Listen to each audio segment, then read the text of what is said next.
गांव में तो सभी कहते हैं जहाँ धन रखा जाता है वहाँ संभल के जाना चाहिए, वहाँ पे नाग होता है। खास तौर से वो धन जो कि सोना चांदी होता है। हाँ जी, हाँ जी। तो वहाँ से बचना चाहिए।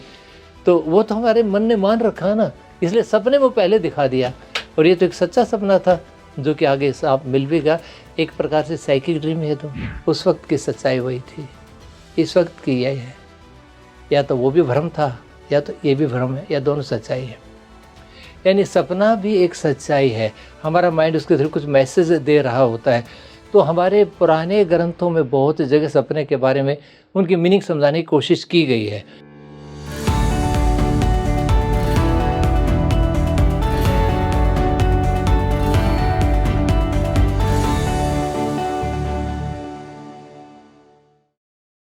नमस्कार भारत, आप देख रहे हैं स्पीकिंग ट्री। मैं हूं आपके साथ हिला गोस्वामी। आज हम बात करेंगे आपके सपनों पर। सपने कितने प्रकार के होते हैं, कैसे डिफ्रेंशिएट किया जाता है कि कौन सा सपना सच होने वाला है, यानी जिसको हम साइकिक ड्रीम्स कहते हैं, कौन सा सपना हमारे ही अंदर से उपज ले रहा है और वो कुछ हमें बताना चाह रहा है, लाइफ में ट्रांसफॉर्मेशन दिखा रहा है वो सपना। आज सबकी बात होगी। तो बात शुरू करने से पहले आप मुझे कमेंट बॉक्स में भेजिए कि क्या कोई ऐसा सपना है जिसको आप मानते हैं कि वो रिपीटेटेड यानी रिकरिंग, बहुत बार बार आपको आ रहा है, एक पैटर्न के रूप में आ रहा है। हम जब भी अगली बार सर के साथ जुड़ेंगे, जो आज के मेरे गेस्ट हैं, हम ज़रूर उनसे आपके आंसर्स ढूंढने की कोशिश करेंगे। आज के पॉडकास्ट में हम ना ड्रीम्स की साइकोलॉजी को समझेंगे कि आखिर सपने कहाँ से आते हैं, क्यों हम इसे मिस्टिक वर्ल्ड से, एक स्पिरिचुअल वर्ल्ड से कनेक्ट कर लेते हैं। ये वाकई में क्या हकीकत भी होते हैं? सब पर बात होगी, क्योंकि मेरे साथ जो मेहमान जुड़ रहे हैं सपनों की दुनिया में उनकी काफ़ी स्टडी रही है। तो कोशिश करेंगे उनके थ्रू आज इंटरप्रेट करने की इस सपनों की दुनिया को। मेरे साथ जुड़ रहे हैं जेपी मलिक सर हैं, जो कि हिप्नोथेरेपिस्ट हैं, पीएलआर कोच भी हैं, साइकोलॉजिस्ट भी हैं। सर बहुत बहुत स्वागत है आपका स्पीकिंग ट्री पर। नमस्कार सर, जैसा कि मैंने अपने दर्शकों को बताया कि आज हम ड्रीम्स के बारे में बात करेंगे। हम सभी को सपने आते हैं, बहुत कम लोग हैं जिनको कोई सपना नहीं आता है। कोई भी ऐसा नहीं है जिसको लाइफ टाइम में कभी सपना नहीं आया, क्योंकि सपने कहीं ना कहीं यूनिवर्स से कनेक्शन का कोई इंडिकेशन तो देते हैं। तो सबसे पहले सर, आप साइकोलॉजी भी लोगों की पढ़ते हैं, जानते हैं, लोगों को ट्रेन करते हैं, साथ में आप लोगों को कंसल्टेशन भी देते हैं। ड्रीम्स के साइकोलॉजी को आप कैसे देखते हैं? ड्रीम्स यानी कि एक अलग डायमेंशन का एक्सपीरियंस। अगर इसकी डेफिनेशन की बात करें जो साइकोलॉजी में कहा जाता है, हेलुसिनेटरी एक्सपीरियंसेस ड्यूरिंग स्लीप। वो ऐसे कहते हैं सोते हुए आपको ऐसे अनुभव जो नहीं है वो हो रहे, लेकिन अनुभव तो होते हैं। सपना आता है, याद भी रहता है। कुछ लोग कहते हैं मुझे सपने नहीं आते। हकीकत ये है कि उनको याद नहीं रहते हैं, सपने सबको आते हैं, क्योंकि dreams are guardian of sleep. सपने के अंदर आपका माइंड जब इन्वॉल्व हो जाता है तभी आपको नींद आती है। तो आते तो सबको हैं लेकिन याद नहीं रहते। अब देखना ये है कि ड्रीम होता है क्या है, थोड़ा ये समझेंगे। हेलुसिनेटरी एक्सपीरियंस, हेलुसिनेटरी मतलब अनरियल, इमेजिनेशन, वो कुछ है नहीं, उनका मानना ये है। यानी वो फिजिकल नहीं है, इसलिए वो कहते हैं कि अनरियल है, लेकिन अनुभव तो हो रहा है। और इसमें अनुभव ऐसे ऐसे होते हैं कई बार कि जो आप जागृत अवस्था में जो अनुभव नहीं होते हैं, जो आपको इन्फॉर्मेशन चाहिए वो ड्रीम में कई बार मिल जाती है। यानी कुछ तो है जिसकी पर्दादारी है, कुछ तो बात हो रही है उसके अंदर, वो हमें समझने की ज़रूरत है। हमें ये बताया जाता है कि भाई डॉक्टर सिगमंड फ्रायड फर्स्ट आदमी हुए हैं, उनको फादर ऑफ मॉडर्न साइकोलॉजी भी कहते हैं ना, वियना से थे वो, कि जो ड्रीम एनालिसिस है उन्होंने ही किया है। हमें ये बताया जाता है, ये पूरा सच नहीं है। हाँ, ये सच है कि ड्रीम का जो मटेरियल है वो ट्रीटमेंट के लिए यूज़ करना उन्होंने शुरू किया था, बहुत इफ़ेक्टिवली उन्होंने यूज़ भी करा था। तो ड्रीम के अगर पीछे कहानी जाए, हमें पता है कि भगवान बुद्ध की माँ को भी ड्रीम आया था। हमें ये भी पता है राजा जनक को जब ड्रीम आया था, वो भीख मांग रहा है, वो अष्टावक्र जी के पास जाते हैं कि मैं राजा हूँ, राजा होकर मैं भिखारी का सपना लेता हूँ। ये कैसे हो सकता है? राजा एक भिखारी कैसे बन सकता है सपने में? अष्टावक्र मुझे बताइए इसका मतलब क्या है। अष्टावक्र कहते हैं महाराज ये तो सच है। तो राजा को ये सुना कि तू भिखारी है, तो उसको बड़ा बुरा, सच कैसे, मैं तो राजा हूँ। अब आप राजा है ना, भिखारी नहीं है ना? बोले नहीं, राजा हूँ। क्या जिस वक्त आप भीख मांग रहे थे आप राजा थे? बोले नहीं, उस वक्त की सच्चाई वही थी, इस वक्त की यही है। या तो वो भी भ्रम था या तो ये भी भ्रम है, या दोनों सच्चाई है। यानी सपना भी एक सच्चाई है। हमारा माइंड उसके थ्रू कुछ मैसेज दे रहा होता है। तो हमारे पुराने ग्रंथों में बहुत जगह सपने के बारे में उनकी मीनिंग समझाने की कोशिश की गई है। तो ये कहना सही नहीं होगा कि फ्राइड ने इसका एक मीनिंग निकाला, ऐसा नहीं है। मीनिंग आप अपने ढंग से हर संस्कृति ने निकाल रखे हैं, हर धर्म ने अपने नियम निकाले होते हैं। उनके कुछ एग्जाम्पल दूंगा, आप एक ही सपने का मीनिंग अलग अलग कैसे हो सकता है। लेकिन फ्राइड ने जो सिस्टम बताया ना वो बहुत सुंदर है। उसने जोड़ा है हमारी नीड है, जो दबी हुई इच्छा है उनको पूरा करने का एक माध्यम है सपना। और वो इच्छाएं जो हम जागृत अवस्था में पूरा नहीं कर पाते हैं, क्योंकि हमारी चेतना है, हमारा ईगो है जो उसको रोक देता है। जो हमारी आवश्यकता उनको इड कहता था, जो इड है, इड चाहता है कि मुझे सेटिस्फैक्शन मिले, लेकिन ईगो रोक देता है कि इट इज़ नॉट पॉसिबल, यानी एक बैरियर लगा देता है। लेकिन जब हम सोने जाते हैं तो वो बैरियर तो सो जाता है, हमारी ईगो तो सो गई। तो फिर वो नीड उस वक्त सेटिस्फैक्शन के लिए आती है। और सेटिस्फाई होने के लिए अगर वो उसी रूप में आती है तो हो सकता है हमारी नींद डिस्टर्ब हो जाए। तो वहाँ पे प्रोसेस चलता है कि वो चीज़ें सिंबल में कन्वर्ट की जाती हैं। यानी एक सिंबल कई चीज़ों का भी हो सकता है, जरूरी नहीं कि एक सिंबल का मतलब एक ही होता है। वो सिंबल में कन्वर्ट की जाती है ताकि आपकी नींद डिस्टर्ब ना हो अगर वो सपना भी आए तो। लेकिन इमोशंस कन्वर्ट नहीं होती। वही इमोशंस उस नीड के साथ जुड़ी थी वो उसके साथ भी जुड़ी रहती है, वही सेटिस्फाई होती है जब आप एक्सपीरियंस लेते हैं। उसका एक प्रकार से बदला हुआ रूप है, जो आसान रूप है, जो डिस्टर्ब इमोशंस को डिस्टर्ब नहीं करता है, उस रूप में आता है। ऐसे फ्राइड ने कहा। फिर उसने ये भी कहा कि जो उससे पहला दिन होता है उस दिन की कोई घटना ऐसी हो जाती है वो ट्रिगर कर देती है उस नीड को, जिसका कई बार हमें पता भी नहीं भी होता, लेकिन वो ट्रिगर हो चुकी होती है और वो माइंड के अंदर एक्टिवेट हो गई है। और फिर वो सिंबल में कन्वर्ट होकर ड्रीम आ जाता है। और ड्रीम को उसने फिर सिंबल्स को इंटरप्रिटेशन देके इस सिंबल आए तो इसका मतलब ये। ऐसे उसने एक किताब भी लिखी थी, dreams are road to unconscious mind, royal road to unconscious mind. ये सिगमंड फ्राइड ने लिखी थी, मेरे ख्याल 1890 में कब लिखी थी। वो बड़ी पॉपुलर किताब है, आज भी वो रेलिवेंट है, ऐसी बात नहीं। लेकिन ये एक छोटा रूप है जो उसने मीनिंग बताए, वो बहुत छोटे रूप में सीमित हो जाता है। ऐसा नहीं है, सपने तो बहुत ब्रॉड होते हैं। वैसे कहा तो जाता है सपने तो वो होते हैं जो सोने ही नहीं देते, वो ऑब्जेक्ट की बात होती है। हम उन ऑब्जेक्ट की बात नहीं कर रहे, इन सपनों की बात कर रहे हैं जो कि दूसरे रियलम में हमारी एक्सपीरियंस होते हैं। एक हकीकत आप देखो, सपने के जो प्रिंसिपल हैं, these are the principles of life. सपने में क्या होता है, कोई भी चीज़ ऑर्गेनाइज नहीं होती, लाइफ भी नहीं होती। कब क्या होता है नोबडी नोज, यही होता है लाइफ के अंदर भी यही होता है। और सपने का कोई भी आप करेक्टरिस्टिक उठा के देख लीजिए, that is the feature of life. सब चीज़ों के बारे में आप देखेंगे, कई बार ऐसा सपना आता है हम सपने में रो रहे हैं, बहुत परेशान है, आँख खुलती है, यहाँ पे आँखों में पानी आया और thanks God it was a dream, शुक्र है सपना ही तो था, ये कहते हैं। इस प्रकार का सपना उसको साइकोलॉजिकल ड्रीम कहते हैं। यानी उसमें कोई साइकोलॉजिकल फीलिंग उसके अंदर आती है और बाद में एहसास होता है भाई शुक्र है, ये तो हकीकत में ऐसा नहीं हुआ, किसी की जैसे मृत्यु दिख जाए, किसी चोट लगी दिख जाए, एक्सीडेंट हुआ दिख जाए। इस प्रकार के जो सपने आते हैं तो इमोशन जिसमें ट्रिगर हो जाती हैं। इसके विपरीत दूसरा होता है, कुछ फिजिकल ड्रीम भी होते हैं, भाग दौड़ मार पीट सब कुछ कर रहे हैं। हमारे पास एक क्लाइंट आया, वो हर रोज़ पहलवान है, हर रोज़ सपना आता उसको मार पिटाएगा और डेली अपनी वाइफ को पीट देता, सपने में उठ गए एक्चुअल में पिटाई करता, वो उसको उठाती फिर माफ़ी मांगता फिर सो जाता। तो वो मेरे पास आया था कि मैं क्या करूं, मैं वो 100 किलो का जवान और वो 50 किलो की एक मुक्का लगा मर जाएगी बेचारी। तो कहता है मैं बहुत पछताता हूँ, मैं बहुत गिल्ट होगी, सपना आता है घर में उसको पिटाई कर देता हूँ, मैं क्या करूँ। मैं कोई छुपी इच्छा तो नहीं है मन के अंदर। बोला नहीं ऐसा नहीं है, मैं कोई बात नहीं। तो हालांकि उसका ट्रीटमेंट हो गया था, 4-5 सेशन के अंदर वो ठीक हो गया था।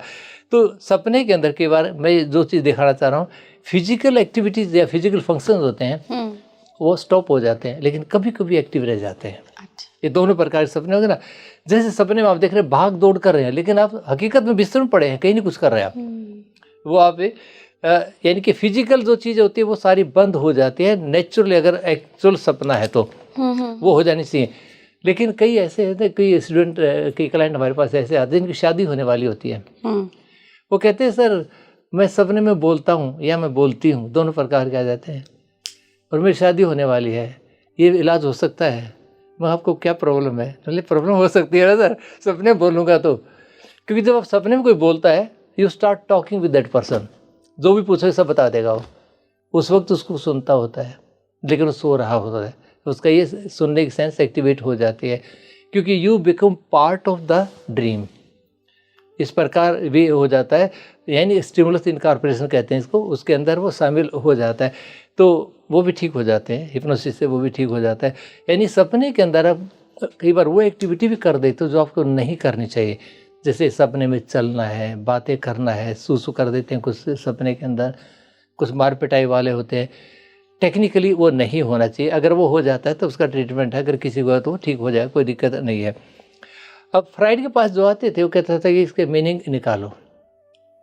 अच्छा, दूसरे और, ये तो था फिजिकल और साइकोलॉजी। एक तो और होता है, एक सपना आया, ठीक है, हर रोज़ आते हैं, सबको आते हैं, लेकिन एक हफ्ते बाद फिर आ गया वही सपना, एक महीने के बाद फिर आ गया। Repeated dream. हाँ, रिपीटेडली जो आता है उसको रेकरिंग ड्रीम उसको बोलेंगे, जैसे हम जो बार बार आ रहा है, actually that is a message for you. वो मैसेज कौन दे रहा है, it is matter of debate, आपकी सोल दे रही है या आपका गाइड दे रहा है, लेकिन मैसेज दे रहा है। द डे यू अंडरस्टैंड, वो रेकर करना बंद कर जाएगा। इसका एक बड़ा इंटरेस्टिंग ड्रीम बताता हूँ मैं। हमारी एक स्टूडेंट है, वो पीएचडी कर रही थी ड्रीम्स के ऊपर, और उसके रेकरिंग और नॉन रेकरिंग ड्रीम्स का कंपैरिजन की कुछ स्टडी थी। उसमें एक लड़की का वो सेशन करती थी, हिप्नोसिस का यूज़ करती थी उसके अंदर ड्रीम को समझने के लिए। तो ड्रीम उसको ये आता था कि हर बार वो कहीं बैठी होती है, एक दीवार गिर जाती है, वो मर जाती है। वो ये लड़की को ही आता था, और वो डर के उठ कर खड़ी हो जाती थी।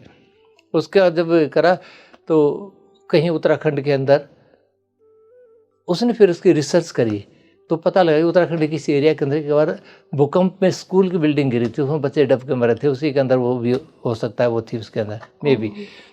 तो रेकरिंग ड्रीम का जिस दिन मैसेज समझ गए, वो आना बंद हो जाएगा, क्योंकि वो आपके लिए एक मैसेज है, इन्फॉर्मेशन है, आपको दी जा रही है, आप उसे डिकोड नहीं कर पा रहे हैं क्योंकि वो सिंबॉलिक फॉर्म में है। ओके, राइट सर, इसमें एक सवाल बनता है, कई लोगों का एक्सपीरियंस हुआ है कि उन्हें यही रिकरिंग ड्रीम्स जो हैं वो चाइल्डहुड से आ रहे हैं, जैसे 1 साल में 4 बार आए, फिर 2-3 साल के लिए बंद हो गए, फिर सेम ड्रीम एकदम बिल्कुल सेम 2 साल बाद आ गया, फिर वो पूरे उस साल में 6-7 बार आया, फिर वो 6-7 साल के लिए बंद हो गया, फिर जब वो अपने 20s में या लेट 30s में पहुंचे तब वो फिर दोबारा आना शुरू कर दिया। तो ये भी पैटर्न होता है क्या ड्रीम हाँ, का? क्योंकि जो पीरियडिसिटी है वो कंफर्म नहीं होती कि हफ्ते में आएगा, साल में आएगा, तो कभी भी आ सकता है, जल्दी जल्दी भी आ सकते हैं, लंबा गैप देकर भी आ सकता है, क्योंकि मकसद ये होता है कि आप इसको समझ जाओ, भाई मैं आपसे जो कह रहा हूँ उसका मतलब ये होता है, सिंबल मैसेज देने का कारण वही होता है। जब भी किसी को रेकरिंग ड्रीम आते हैं तो उसने एनालाइज करवा लेना चाहिए। अच्छा। हाँ, क्योंकि उससे कोई ना कोई मैसेज मिलेगा, उसके लिए वो रेलेवेंट होगा। अच्छा, दूसरा रेकरिंग हो गया, और कुछ बगैर मतलब के ड्रीम आया, सो गए, नींद आ गई, नींद में कोई ड्रीम आया, याद रहा ना रहा, लेकिन वो ड्रीम आपके सबकॉन्शियस माइंड में चल रहा है, कहीं ना कहीं वो रजिस्टर्ड तो है, वो मैसेज तो कहीं ना कहीं है, वो कहीं ना कहीं फिर आपको ना कई बार ऐसे असर होता है ना, ये यहाँ तो मैं जा चुका हूँ, कई बार लगता है ना, ये भी हो सकता है ड्रीम में कभी गए हो आप, वहाँ से कनेक्ट हो, इस प्रकार की चीज़ें भी हो जाती हैं। अच्छा, तीसरा एक कैटेगरी और बड़ी इंटरेस्टिंग है, सच्चे सपने आना, साइकिक ड्रीम्स। Psychic dream. सच्चे सपने सबको आते हैं, लेकिन याद नहीं रहते आमतौर पे लोगों को, या जो याद रह जाते हैं लोग उसको ध्यान नहीं देते हैं, किसी और ये तो सपना आया था मैंने, कई बार ऐसा लगता है। अगर आप अपने सपनों को कॉन्शियसली मॉनिटर करना शुरू कर दें, आप पाएंगे बहुत सारे सपने हैं जो आपको सच्चे आते हैं। बहुत इनको साइकिक ड्रीम कहते हैं, फ्यूचरिस्टिक ड्रीम भी इनको बोलते हैं, कि जो फ्यूचर रिलेटेड होते हैं। तो मेरे तो बहुत अनुभव है इसके बारे में, साइकिक ड्रीम के बारे में बहुत हैं, और हमारे घर में भी बहुत हो गए हैं। मैं 2-3 आपको एग्जाम्पल देता हूँ। मेरे पास 10वीं क्लास के बाद ऐसा होता था, हर साल किसी एक पेपर का क्वेश्चन पेपर मुझे दिखता था जो फाइनल में, और उसका एक ही सवाल याद रहता था, हमेशा ऐसा हुआ। और वो सवाल मैं सबको बताता, मैं सपने में देखा ये देखा, वो जरूर आता था। ये सबसे ज़्यादा कमाल हुआ मैं एमए में था। जब एमए में मैंने एक किताब बिल्कुल छोड़ रखी, सिस्टम्स ऑफ साइकोलॉजी नाम की किताब थी, उसमें एक ही सवाल आ रहा था। मगर यार कौन मत्था पच्ची करे, मैंने उसको छोड़ दिया था। एमए प्रीवियस की बात है। तो एग्ज़ाम से 2 दिन पहले सपना आता, सपने में पेपर, और उसका मैं एक सवाल दिख गया, हैबिट मेकिंग हैबिट ब्रेकिंग, कुछ ऐसा था। मेरे समझ में नहीं आया क्योंकि मैंने तो छोड़ रखा था। तो मैं अपने सीनियर के पास गया कि ऐसा कुछ होता है। बोले हाँ, ये सिस्टम ऑफ साइकोलॉजी में है, बिहेवियरिज्म इसको कहते हैं। भाई साहब कोई नोट वोट आपके पास? बोला हाँ, हमारा आधे घंटे के लिए दे दो। वो दिया, और आधे घंटे वो अगले दिन आया, मिला, हो गया। प्रैक्टिकल वाले दिन सपना आया मुझे, प्रैक्टिकल आफ्टरनून में होते हैं, कि जैसे मैं सवेरे नाश्ता लेकर थोड़ा सा नैप लिया, जैसे पर्ची निकालते हैं उसके अंदर, मैंने पर्ची निकाली, लिखा कॉन्सेप्ट फॉर्मेशन। मैं ये तो आसान है, फिर भी पढ़ लेता हूँ। गया कॉन्सेप्ट फॉर्मेशन। और इसका जो और कमाल होता है वो अगले साल होता है एमए फाइनल में। फिर प्रैक्टिकल वाले दिन मुझे सपना आया, और फिर मुझे कंसेप्ट फॉर्मेशन दिखा दोबारा से। और मैं यार ये तो पिछले साल का सपना आ गया, मैं फिर भी पढ़ लेता हूँ। गया तो वही निकला। तो ऐसे ऐसे बहुत सपने मतलब मुझे भी आए हैं और बहुत लोगों के भी आते हैं। मेरे भाई को, बड़े भाई को लड़की पैदा हुई थी 1 साल 10-12 साल, कुछ ज़्यादा साल के बाद शादी के, और मेरे पिताजी की डेथ हो चुकी थी जब। तो मेरे पिताजी सपने में दिखे, मेरे से कहने लगा मैं तो ना लड़की ले आया हूँ इनके भैया घर में। तो मुझे सवेरे मैंने मिसेस से कहा मेरा लड़की, पिताजी लड़की दे गए हैं। तो बोले हमें पता है ना अब बच्चा होने वाला है, तो इसलिए आ गया होगा। परवाह नहीं की। मैं ऑफिस, घर में फ़ोन नहीं था उन दिनों, ऑफिस में गया, ऑफिस में फ़ोन आया भाई का, भाई लड़की हुई है। मैं मुझे पता है। बोला फ़ोन आया था कोई? मान नहीं, पिताजी आए थे। तो ऐसे ऐसी बहुत चीज़। और फिर इससे आगे और सरप्राइजिंग जो चीज़ें होती है वो होती है, 1 महीना तकरीबन लड़की हो गया था, बहुत खुशी मनाई थी, बहुत साल के बाद बड़ा फंक्शन किया था। तो मेरी वाइफ को सपना आता है, उस लड़की को बाबा जी उठा के ले गए। अच्छा। एक बाबा जी आए, लड़की उठा के ले, यार ये भाग के लड़ रही है, लड़की को छोड़ जाओ। उसने लड़की तो ऊपर उठा ली और एक फ़ोटो दिखा लड़के का, कमिंग सून, ये कह के चला गया। ये बोली बड़ा अजीब सपना है मेरे को तो, कि लड़की को बाबा ले गया और पोस्टर पे लिखा कमिंग सून, लड़के का फ़ोटो है। तो जी ऑफिस जाता हूँ मैं, फ़ोन आया कि लड़की की डेथ हो गई। ओहो। हम गए, 1 महीने की लड़की थी, डेथ हो गई। हम घर गए और मेरी माता जी और सब सोचे, हमने जाकर बताया ऐसे सपना है। उन्होंने सोचा कि ये मन रखने के लिए कह रहा है, उनके मन में ऐसा आया होगा। तो 1 साल के बाद लड़का हो गया। अब वो लड़का 27-28 साल का है, 27 साल का होगा मेरे ख्याल, 28 से 27 का। तो आपकी पूरी फैमिली में ये पैटर्न आपने देखे हैं? मैं ये कहता हूँ ये सबको है। मेरे जीजा जी की डेथ हुई थी 2-3 साल पहले की बात है। सवेरे सवेरे 4 बजे के आसपास डेथ हुई थी, और 4 बजे मेरी वाइफ को सपना आता है। अब सपने में ये कह रहे हैं, मेरा नाम लेके, भाई जयप्रकाश चतुर्दे में जा रहा हूँ। तो चतुर्दे, हमने तो कोई मतलब नहीं समझा था। मेरी बहन का फ़ोन आ गया थोड़ी देर में कि वो तो एक्सपायर हो गए।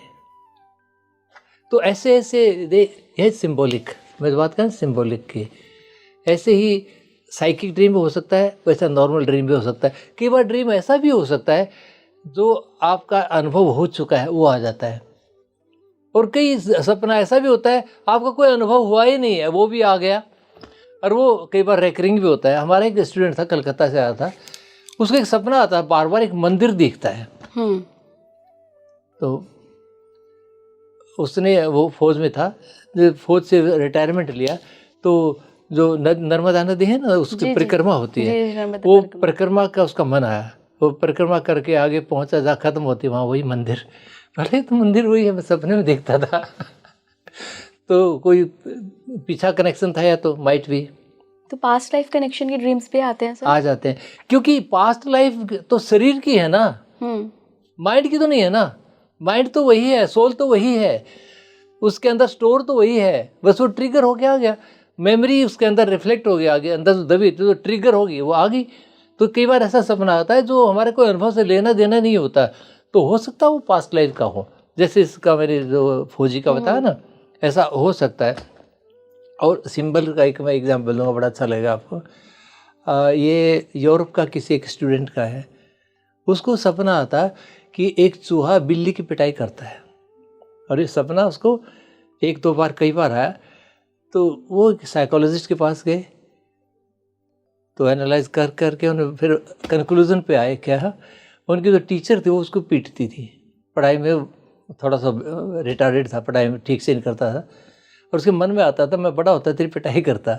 सपने में वो तो चूहा बन गया, बिल्ली टीचर बन गई, और वो बिल्ली को चूहा पीट रहा है। यानी इस प्रकार सिंबल बन के ना उसको नीड को सेटिस्फाई करने के लिए भी बन जाते हैं। तो ऐसा भी हो जाता है, तो हमें दिखता कुछ हो रहा है, इसलिए कहते हैं सपने में जो मटेरियल जो हमें दिखता है, जो मैनिफेस्ट होता है, रियल वो नहीं होता, लेटेंट मटेरियल कुछ और होता है, क्योंकि वो उसका सिंबल होता है। लेकिन कभी कभी रियल भी आ जाता है, लेकिन वो रेयर होता है। तो इस प्रकार देखिए हमने फ्यूचरिस्टिक भी दिख जाते हैं, कई बार रियल भी दिख जाते हैं, कई बार अनुभव बेस्ड जो हुआ है, कई बार फिजिकल एक्शन वाले, कई बार साइकोलॉजिकल, कई बार रेकरिंग, साइकिक, कितनी कैटेगरी है, अनेकों ढंग से इसको आप डिफाइन कर सकते हो। सर क्या जो हमारे सपने होते हैं वो हमारे किसी फियर का मैनिफेस्टेशन भी हो सकते हैं, जो डीप फियर्स जिनको कभी हमने रजिस्टर नहीं किया होता है? हो सकता है। जैसे कि फॉर एग्जांपल ले लीजिए कि कई लोगों को बार बार कोई भयंकर जानवर दिखता है कि वो चेज़ कर रहा है उन्हें, और वो घर के सारे खिड़की दरवाजे बंद कर रहे हैं, पर एक कर रहे हैं तो दूसरा खुल जा रहा है, दूसरा खुल रहा है, तीसरा खुल जा रहा है, तो वो एक अंदर से फेयर महसूस करते हैं कि कहीं आ ना जाए, खा ना जाए, और ये बहुत बार आता है। तो ऐसा हो सकता है कि डीप डाउन उनके अंदर वो फियर हो किसी चीज़ का? राइट। देखो, जब सिगमंड फ्राइड ने किताबें लिखी है ड्रीम्स के ऊपर, तो वो पढ़ी डॉक्टर डॉक्टर युंग ने, अमेरिका के थे वो, उन्होंने पढ़ी और वो बहुत इम्प्रेस हुए। वो अलग से ड्रीम्स पे काम कर रहे थे और उन्होंने अपने सिंबल अलग बना रखे थे।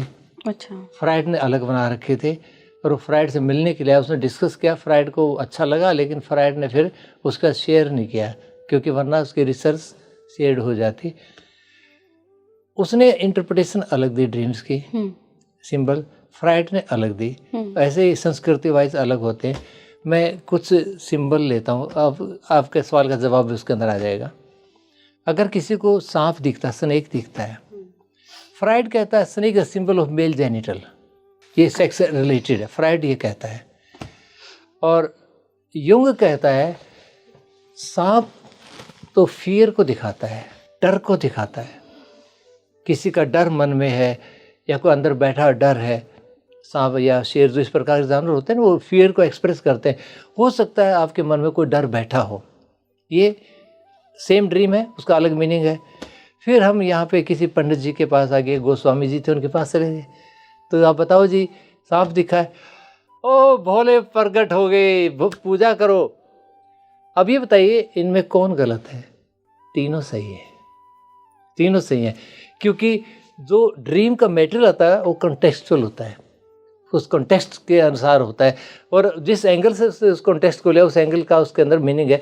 क्योंकि Freud was successful, Jung was successful, और हमारे जो विद्वान है वो भी सक्सेसफुल है। और जैसे हमारे अंदर वैल्यूज़ होती हैं उसके अकॉर्डिंगली होता है, उसको हमें समझने की कोशिश करते हैं, उसका मीनिंग निकालने की कोशिश करते हैं। तो जो सिंबल होते हैं they can not be universal. हाँ, देश काल पात्र ज्योतिष में एक बात आती है ना सर, कि देश काल और पात्र के हिसाब से ज्योतिष अप्लाई होती है। मुझे लगता है कि जो भी ऐसी मिस्टिकल चीज़ें हैं या स्पिरिचुअल रेलम की चीज़ें हैं, उनमें देश काल पात्र अप्लाई होता होगा कि आप कहाँ हैं, किस देश में हैं, किस समय में हैं, कैसे हैं खुद आप, किस कल्चर में हैं, उसके हिसाब से भी इंटरप्रिटेशन होती होगी। एक बार ना ड्रीम्स के ऊपर एक टीवी शो में गया हुआ था, डिस्कशन था, ड्रीम्स मटेरियल के ऊपर ही था वो। उसमें एक शास्त्री जी थे, बड़े पढ़े लिखे थे, उन्होंने कहा कि सुबह के सपने सच होते हैं। हाँ जी, कई बार हमने सुना है ना, सुना है, ब्रह्म मुहूर्त में देखे गए ब्रह्म मुहूर्त के सपने सच होते हैं। तो जो एंकर था उसने मेरे से पूछ लिया क्या वो सच होते हैं, आपका क्या टेक है? मैं बोला नहीं। तो जो हमारे क्योंकि बड़े विद्वान आदमी थे वो, मुझे पता था कि आप बात जवाब कैसे देना है। बोले नहीं नहीं, हमारे ग्रंथ में लिखा है, सब बड़ा गुस्सा कर रहे हो। मैं एक बताओ, सपने में आपने किसी की मृत्यु दिखी तो आप क्या कहेंगे? उसकी उम्र बढ़ गई, फिर सपना झूठा हो गया ना। सपने तो मृत्यु दिखी है ना, तो सच क्या हुआ? उसका अपोजिट हुआ ना। हाँ हाँ हाँ, बात तो यही है, बात तो यही है। फिर उसे समझ में आया। तो यानी इंटरप्रिटेशन का भी एक तरीका है जो समझना है, वो हमें समझने की ज़रूरत होती है। सपने को अगर आप जाने की, उसको समझना है कि उसमें इम्पोर्टेंट पार्ट क्या है, अनइम्पोर्टेंट पार्ट कहाँ है, और क्या मोस्ट इम्पोर्टेंट पार्ट है, ये इस रूप में। एक्चुअली सपने में 3 कैटेगरी, 3 सेक्शन में उसको देखते हैं हम। शुरू में जो सपने आते हैं जब आप सोने लगते हो, वो आपके माइंड को बिजी करने के लिए आते हैं, उनका कोई ज़्यादा मतलब नहीं होता, आपको बिजी करना है ताकि आपको नींद आ सके। वो होता है कि हमारा जो दिन भर का मटेरियल हमारे जो क्रिटिकल माइंड में जमा हुआ होता है, वो सारा सबकॉन्शियस में जा रहा होता है उस वक्त। जब वो गया तो पहले अवेलेबल मटेरियल होता है जो हमारी मेमोरी है, उसमें नई मेमोरी, न्यू एक्सपीरियंस आए, तो दोनों मिलके कुछ प्रिडिक्शन होंगी। तो जो गहरी नींद में जो सपने आते हैं वो प्रिडिक्शन बेस्ड होते हैं, जो आपको याद भी नहीं रहते, क्योंकि उस वक्त नींद गहरी होती है। जो नींद के बीच में आते हैं, कभी कभी कोई डिस्टर्बिंग आ जाए तो आपकी आँख खुल जाती है, वरना आमतौर पर याद नहीं रहते। फिर जो सुबह जो सपने आते हैं, ठीक है, जो एक्सेप्ट हो गया, जो कूड़ा करकट था वो बाहर फेंक दिया, वो सुबह फेंकते हैं, जिसको हम कहते हैं सच्चे सपने। वो सच्चे सपने नहीं होते, वो मोस्ट इम्पोर्टेंट सपने होते हैं। अधिकतर उसका उल्टा सच होता है, अधिकतर में, कभी कभी नहीं होता, लेकिन मैक्सिमम वही होता है। तो इस प्रकार, लेकिन उसको एनालाइज एकदम नहीं करना चाहिए, किसी को ड्रीम का एनालाइज करना चाहिए, क्योंकि एक इवेंट के ऊपर एक ड्रीम का मीनिंग निकालना समझदारी नहीं होती है। उसके लिए फिर उसका ड्रीम डायरी मेंटेन करनी पड़ती है। तकरीबन अगर आप कोई 1 महीने तक अपने डायरी मेंटेन कर लेते हो, ये जो सपना आया तो नींद किस भाग में आया, पहले भाग में, दूसरे भाग में, तीसरे भाग में, क्या साइकोलॉजिकल था या फिजिकल था, रेकरिंग था या वन टाइम था, किसी एक्सपीरियंस से जुड़ा होता है, किसी एक्सपीरियंस से नहीं जुड़ा होता, या किसी घटना से, फ्यूचरिस्टिक घटना से इसका जुड़ाव है, अगर ये पुराना है तो किस काल से इसका जुड़ा हुआ है। इस प्रकार से अगर डेली कोई सपना जो याद रहता है उसके बारे डायरी अगर मेंटेन करते हैं, तो जो ड्रीम लिख रहा है ना, उसी को मीनिंग समझ में आ जाता है, कहीं जाने की जरूरत नहीं होती, एक सीक्वेंस में होता है। ऐसा ही एक ड्रीम का ही मैं बताता हूँ, टीवी डिबेट का ही। मैं जब गया वहाँ पे एक लड़का और बैठा था, आते, मैं उसको नहीं जानता था लड़के को। वो कहता है आइए, मुझे मालूम था आप आएंगे। मैं क्यों? कहता मैं ड्रीम डायरी मेंटेन करता, मुझे 6 महीने पहले सपना आया था कि एक फोरम में कहीं पे डिस्कशन के लिए आप होंगे, मैं होऊंगा और कोई लोग होंगे। मेरी डायरी में अभी भी लिखा है, 6 महीना पुराना है ये। फिर उसने जब शुरू हुआ ना डिस्कशन, उसके अंदर भी ये बात उसने शेयर की, तो अपने आप मीनिंग उससे आ जाता है। सर, अगर हम शास्त्रों की बात करें तो धन से जुड़े हुए संकेत देने वाले भी कुछ सपने होते हैं। आपका कभी एनकाउंटर हुआ है कुछ केसेस में, या कोई आपके पास आया हो और आपने देखा हो कि वो इंटरप्रिटेशन जो सिंबल्स मिल रहे हैं वो कुछ इस तरीके से थे कि धन की इंटरप्रिटेशन हो रही है? एक सपने का बताता हूँ। एक बार एक जॉब के लिए, किसी ने अच्छी जॉब के लिए इंटरव्यू दे रखा था, और उनको सपना आता है कि वो एक घर के ऊपर चढ़ते जा रहे हैं, कई मंजिला घर है, ऊपर जाके दरवाज़ा बंद है। तो उनका जब रिजल्ट आया तो उनको नौकरी नहीं मिली, तो वो सपना उन्होंने मेरे साथ शेयर किया कि ऐसे बंद करने का मतलब क्या मेरी नौकरी से था। वह आपके मन में अगर वो ज़्यादा एक्टिव होगा वो थॉट, तो आपके सबकॉन्शियस माइंड ने मैसेज दे दिया कि यहाँ तो दरवाज़ा बंद है, कहीं और खुलेगा, हो सकता है इससे अच्छा दरवाज़ा खुले। हालांकि बाद में उसको उससे अच्छी नौकरी मिली, उससे कई गुनी अच्छी मिली। तो इस प्रकार का मैसेज आ सकता है, जॉब से रिलेटेड या कोई सक्सेस से रिलेटेड, जैसे डेथ से रिलेटेड आ सकता है, जन्म से रिलेटेड आ सकता है, तो हर चीज़ से रिलेटेड आ सकता है, समझे ना। तो ये संभावित है, बस ये कि हमने उसको समझना है, समझना चाहिए। एक ना हमारे घर की ही बहुत पुराने समय की बात मेरी मदर बताती हैं कि कोई जो लैंड उन्होंने जब घर बनवाने के लिए उनकी साइड वाले लोगों ने ली थी, तो वहाँ वाले राजा महाराजाओं के महल का कोई हिस्सा हुआ करता था। तो एक मज़दूर था जिसको बार बार ना सांप के सपने आते थे। तो वो कई लोग होते नहीं है पुराने ज़माने के लोग, तो मज़दूरों के साथ बैठ के ही चाय वाय भी पी लेते थे और बतिया रहे हैं वहाँ बैठ के। तो उसने शेयर किया होगा कि अरे सर जी हमको तो ये बार बार सपना आ रहा है। तो फिर सबने इग्नोर कर दिया कि अरे तू तो ऐसे ही बोल रहा है, कोई नहीं, तेरा कुछ सांप सा होगा कुछ पिछले जन्म का। आप यकीन नहीं मानेंगे, मतलब ये मेरे घर में हुई चीज़ है, तो मैं बहुत दावे से कह सकती हूँ। खुदाई चल रही थी नीचे, बेसमेंट की खुदाई चल रही थी, उसको सांप मिले और उसके नीचे पूरा खजाना मिला और वो गायब हो गया, लेके भाग गया खजाने को ही? खजाने को। वैसे कोई बहुत बड़ा खजाना नहीं था, ऑब्वियसली थोड़ा सा नेचुरली कोई मटकी वटकी होगी।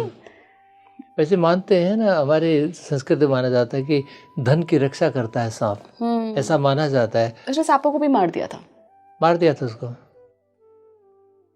हम लोग पहले बहुत मार दिया करते सांप, लेकिन मारने नहीं चाहिए, वो भी तो हमारे तरह जीव है ना। जब नहीं मालूम था तो मैं भी मार दिया करता, लेकिन अब नहीं मारता हूँ पिछले। तो सांपों की इंटरप्रिटेशन धन से भी होती है। संस्कृत एक होता है कलेक्टिव कॉन्शियसनेस। कलेक्टिव कॉन्शियसनेस का मतलब होता है समाज के अंदर जो चीज़ें आमतौर पे मानी जाती हैं वो आपका सबकॉन्शियस माइंड भी मान लेता है, वो सिंबल को कन्वर्ट कर देता है। अच्छा। तो आपकी जो कलेक्टिव कॉन्शियसनेस बनती है तो उससे आपका कलेक्टिव अनकॉन्शियस बन जाता है, आपका खुद का। और उसकी इंटरप्रिटेशन, अब इसको सिंपल देखो ना, जब हिंदुस्तानी लोग मरते हैं, यमराज के पास जाते हैं, दाढ़ी वाला बाबा मिलता है। अंग्रेज मरता है, उसका नियर डेथ एक्सपीरियंस होता है, तो उसे जीसस क्राइस्ट दिखाई देते हैं। मिडिल ईस्ट में उसे परियां दिखाई देती हैं। क्या वहाँ अलग अलग डिपार्टमेंट है? ऐसा तो नहीं हो सकता ना, क्योंकि हमारा जो कलेक्टिव अनकॉन्शियस है या कलेक्टिव सबकॉन्शियस कह लीजिए, वो जिस रूप में उसको पहचानता है उस रूप में उसको दिखाई देते हैं। एनर्जी तो सेम ही है ना। तो हमारा मान्यता है ये कि खजाने की रक्षा काला नाग करता है, ये मान्यता है। और ये कहते हैं गांव में तो सभी कहते हैं जहाँ धन रखा जाता है वहाँ संभल के जाना चाहिए, वहाँ पे नाग होता है। खास तौर से वो धन जो कि सोना चांदी होता है। हाँ जी। तो वहाँ से बचना चाहिए। तो वो तो हमारे मन ने मान रखा ना, इसलिए सपने में पहले दिखा दिया। और ये तो एक सच्चा सपना था जो कि आगे आप मिल भी गया, एक प्रकार से साइकिक ड्रीम है। तो क्या सर लॉजिकल लोगों के सपने अलग होते हैं और जो थोड़ा सा ये मिस्टिसिज्म में और डिवाइन पावर यूनिवर्स में बहुत ज़्यादा यकीन करते हैं, एक तरह से ये कह लें कि स्पिरिचुअल रैलम में बहुत यकीन करते हैं, उनके सपने अलग होते हैं? कुछ डिफरेंशिएशन होता है क्या? सपने अलग नहीं होते, उनकी इंटरप्रिटेशन अलग होती है। अच्छा। हाँ, वो लॉजिकली उसको समझते हैं, ये सोचते हैं अरे तो वो आ गया सपना, क्या है वो, इस प्रकार। लेकिन जो स्पिरिचुअलिटी वाले जो लोग होते हैं वो समझते हैं कि ये भी एक जीवन का आयाम है। हम ये तो कह देते हैं ना कि हमारा जीवन है, भौतिक जीवन जी रहे हैं, उसके बाद फिर मरने के बाद हमारा जीवन है जब तक हम जन्म नहीं लेते हैं। लेकिन जीते जी भी एक ऐसा जीवन हम जी रहे होते हैं जिसमें हमारी चेतना सुसुप्त होती है, जो ड्रीम्स है। ये भी तो एक फॉर्म है लाइफ की। एक्चुअली मुझे ऐसा लगता अपना कि जो डेथ के बाद जो एक्सपीरियंस होना है वो ड्रीम लाइक ही होता होगा। जैसे ड्रीम हमारा होता है उसी प्रकार होता होगा कि आप बॉडी का यूज नहीं हो रहा है लेकिन यू कैन एक्सपीरियंस एवरीथिंग, सब कुछ आप अनुभव कर सकते हैं, वो ऐसा होता होगा, ऐसा मुझे लगता है। आपकी किताब जो है मिथ और मिस्टिक, इसमें आपने क्या क्या चीज़ें बताई हैं, डिफरेंशिएट कर पाए हैं? राइट, देखो मिथ और मिस्टिक, ये मेरे अंदर मैंने अपने कुछ अनुभव लिखे हैं परिवार के, उसके अंदर अगर मैं लोगों को बताने लगूं, मुझे हिम्मत नहीं होती लोगों को बताने की, वो कहेंगे ये मिथ है, पर वो मिस्टेक है। हाँ, लेकिन अगर वो देखे हुआ कैसे, वो हमारे अंडरस्टैंडिंग में नहीं आया, इसलिए वो मिस्टिक है। उसमें कई प्रकार की चीज़ें लिखी हैं, नियर डेथ एक्सपीरियंस भी लिखे हैं। जैसे मेरे दादाजी के डेथ पे उन्होंने बता दिया था कि दोबारा जिंदा हो कि उनके चाचा मरेंगे, वो भी बताया। जैसे मैंने कुछ सपने बताए, मेरे मिसिस को मेरे जीजा जी का वो चद्दर देने आए, सपने में चद्दर मांगने आए, वो बता दिया था। उसके भतीजी का जन्म और उसके मृत्यु और भतीजे का जन्म के बारे में ऐसे ऐसे अनेकों, मैंने अपने एग्जामिनेशन के पेपर्स के बारे में बताया। अगर मैं किसी से एक्सप्लेन करने लग जाऊँ, लोग कहेंगे अपने काम को बढ़ाने के लिए बकवास कर रहा है। ऐसा कुछ लोग ऐसे सोचेंगे जो कहा ना, जो कि बुद्धि से सोचते हैं, लेकिन वो हकीकत, वो मिथ नहीं है, वो एक ऐसा मिस्टिक एरिया है जिसको ठीक से समझ नहीं पाए हैं। उसके अंदर ना कुछ चीज़ें जो नियर डेथ एक्सपीरियंस के हैं, एक कुछ चीज़ें उसमें और भी हैं, वो मैं थोड़ा सा बताता हूँ जी। हमने ये सुना है कि ब्लेसिंग्स भी कोई चीज़ होती है, हमने सुना है कि ब्लेसिंग मिल जाती हैं, वो चीज़ें हो जाती हैं। और हमारे संस्कृति में तो ब्लेसिंग और कर्सेस आम होते थे। तो जो हमारे दादाजी के पिताजी थे वो संत टाइप थे, दाढ़ी वाड़ी रखते थे, ऐसे रहते थे। और भैंसे अपने वो चराते थे, गाय भैंस उनको चराते थे। मेन काम यही होता था उन दोनों। जंगल होते थे हर जगह, यानी तकरीबन आज से 100 साल से पहले की बात कर रहा हूँ मैं, 100 साल के आसपास पहले की बात। तो वो बाबा लोगों की सेवा बहुत करते थे। एक बार एक बाबा बीमार हो गया था, तो उन्होंने 10-12 दिन तक उनकी सेवा करी। जाते उनको वो मंत्र बता के गया, इस मंत्र का ध्यान कर लेना। क्यों उन्होंने कहा था कि तुम्हें क्या चाहिए? बोला मुझे कुछ नहीं चाहिए, मैं तो ऐसा करता हूँ, मुझे अच्छा लगता है। बोले नहीं, इस मंत्र का जाप कर लेना। वो मंत्र दे गए उनको कुछ और चले गए वो। तो वो शाम को घर नहीं आए, तो सोचा भी आज वहीं बाबा के पास हो गए होंगे। दूसरे भाई ने सोचा वो 6-7 भाई, 6 भाई थे वो। अगले दिन नहीं आए, तो जब खेतों वहाँ गए, जो जहाँ भैंसे बैठती थी, बोले वो तो बाबा जी तो चले गए थे, वो तो यहीं था शाम तक। बोले कि बाबा के साथ तो नहीं गया। फिर रिश्तेदारियों में पता लगा कहीं नहीं गया है, पूरा दिन चला गया। फिर तीसरा दिन शुरू होता है जब, फिर जंगल थे बहुत सारे, जंगली जानवर भी बहुत होते थे। तो वो ढोल बजाते हुए शोर करते जंगल में निकले, अगर कहीं ऐसा कोई हादसा हो गया या कहीं हो। तो जब वो एक एनर्जी उनके आगे अपीयर होती है, वो बैठ के मंत्र जप करते हैं वट वृक्ष के ऊपर, जिसको हम बड़ बोलते हैं हमारी भाषा में।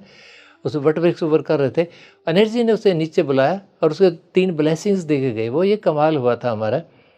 पहला ब्लेसिंग ये था कि आप ये गांव छोड़ के नए गांव में जाइए, वहाँ पर you will be head of the family, village बनोगे और तुम शादी करोगे। क्योंकि वो शादी नहीं करना चाह रहा था, बाबा बनना चाह रहा था। और तुम्हारा परिवार बहुत आगे जाएगा, उसके बाद एक पूरा विनाश होगा, फिर ऐसे आगे जाएगा, ऐसे ये दे गया। तो वो इसने वायर तू यहाँ क्या कर, बोले कि बाबा था वो ये बोल गया। तो उन्होंने ठीक अपनी बैलगाड़ियाँ अपना सामान निकाला, दूसरे गांव में चले गए। और वहाँ जाके भैंस वैंस चराते थे। वो तहसीलदार आया था, बोला भाई नंबरदार कौन है, बुला उसको। किसी ने मजाक में उनका नाम ले दिया कि जवाहर नाम होगा, जवाहर है नंबरदार। तो बोला ठीक है बुलाओ। आए, वो जब आए खेतों में से भैंसों को ले गए। हाँ जी क्या बात थी, आपने बुलाया? हाँ नंबरदार। बोला जी मैं नंबरदार नहीं, मैं तो पाली हूँ, भैंसों को चराता हूँ मैं तो। बोला नहीं नंबरदार पता जी, किसी ने मजाक कर लिया। अच्छा तो गांव को इकट्ठा करो। गांव इकट्ठा करके नंबरदार बना के चलाया, गांव का विलेज हेड बन गया। हैरानी की बात, पहला वो पूरा हुआ तो सारे भाई भाई तो कमाल हो रहा है। तो शादी नहीं कर रहा था। और उन दोनों अकाल वकाल कुछ ज़्यादा होते थे। एक आदमी अपनी बेटी को लेकर आके शेल्टर ले लिया हमारे घर में आगे 1-2 महीना के लिए कि अकाल पड़ा है। तो हमारे क्योंकि 6-7 भाई थे, ज़मीन वमीन का कोई हिसाब था ही नहीं, कहीं कहीं कुछ भी कर सकता था, कोई इतनी अबंडेंस थी उस टाइम।